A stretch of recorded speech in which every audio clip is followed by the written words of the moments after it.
My name is Seise Bagbo, and my pronouns are they, them, theirs. I am an activist. Yes, and an artist. Feminism to me means the social and political movement to dismantle systems of oppression. Feminism, I think it's about the people who confess and believe and say that, yes, I'm a feminist.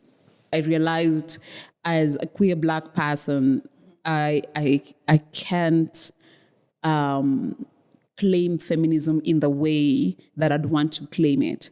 I identify more with womanism, and this is in right and in walkings with all the Black women, non-binary people, and even men who've walked before me and believed in the things that I believed in and went through the things that now I get to go through. When I think of feminism, I know enough to not claim it. I've learned enough to not try to own it or associate with it. Like, do I think that people should be feminists? Yes. Do I appreciate the work of feminism? Yes. But realizing that my work goes beyond feminism and, like you said, feeling restricted, that if I was to claim this, I would be restricting myself and I would be holding myself back. Yeah. For me, freedom is being past that point of definition, past a point of the need to fit into a specific place. Freedom is being, yeah, and being in every way possible, yeah. When people talk about feminism, they say the equality of the sexes. My definition of feminism, what I told you before, which is the social and political movement to dismantle systems of oppression, is not the definition that is used on feminism normally. It doesn't make any kind of logical sense to demand for equality because the playing field is not leveled. And for me, that's now where the system comes in. That when we keep looking at everything and we keep staying in our corners and being, oh yeah, you know what?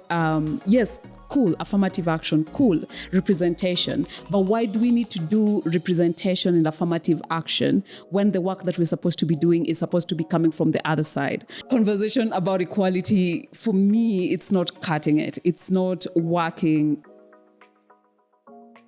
No, I'm not free. I don't think I can be free when no one else is. Are you looking for the pessimist me? Or the me is like, oh, one day the world will be better. Honestly, I think we can. It might not be in my lifetime, which I think it won't ever be in my lifetime.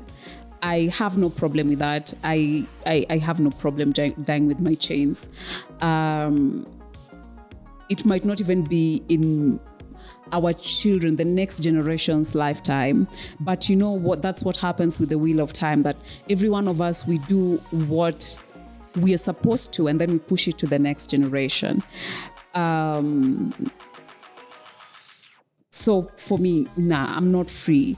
I'm liberated, but I'm not free. Freedom demands community. Freedom means that I have to care about other people's freedoms. And so provided every time that I look at things and that these people are not free, then I'm not free. It's just a matter of time before they get me too. It's just a matter of time. Like I could go and gloat and be like, oh, I stay in a better place, or I come from a better community or tribe or country. But at the end of the day, provided I am still here where injustice happens, where people are not free, no, I'm not free. So no, I'm not. Feminists don't organize across class. They've left class intact. Like, we are not going to touch class. class is a very important way of organizing, because if at the end of the day, we are not talking about redistribution of wealth. At the end of the day, we are not talking, there are things that don't make sense in this way, but we keep pushing for. That's why I tell you, liberation is very personal, that you could be liberated and I live right next to you and I'm not. And my not being liberated doesn't affect you. My not being free affects you. But my not being liberated doesn't affect you. So for me, when we're going to start handling the political class, when we start talking across class, we're going to realize we're more alike more than we think right now. But when we don't organize across class is when you see that thing of the time when those border people attacked that woman, and feminist first instinct was to say, remove borders from road. What do you mean? Literally these are women who are going to get in their cars and go back home. How many times do you use borders in a week? You need borders. They are cheaper, they are faster. And then how do you decide that the thing that makes sense to you the most is to use the police to already step on oppressed people?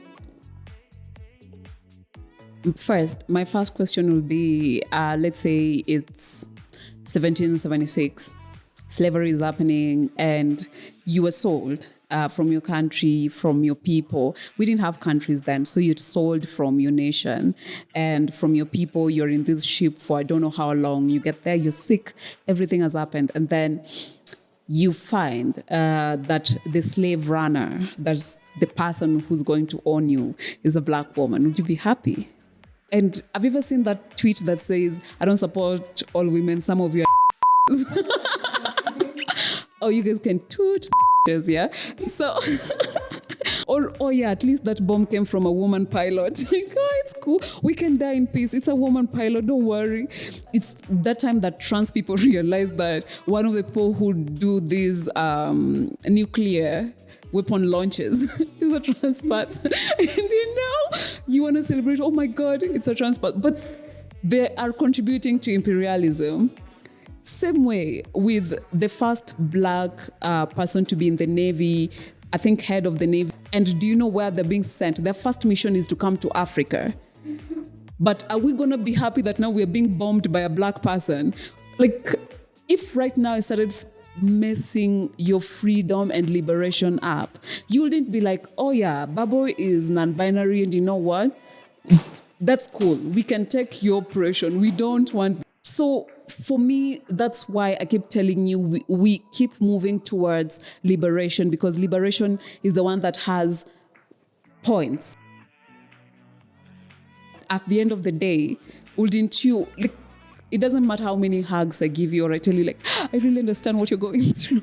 It doesn't matter how many of those I do. If we are not working to make your life easier or mine easier, finding a place where we could all meet, where we say, okay, Malala, this is what you go through, and Sisi goes through this. And so when we meet with other people who go through different things, where are we meeting at? That we will decide, so this is the reason why this is happening, and this is what we are working against.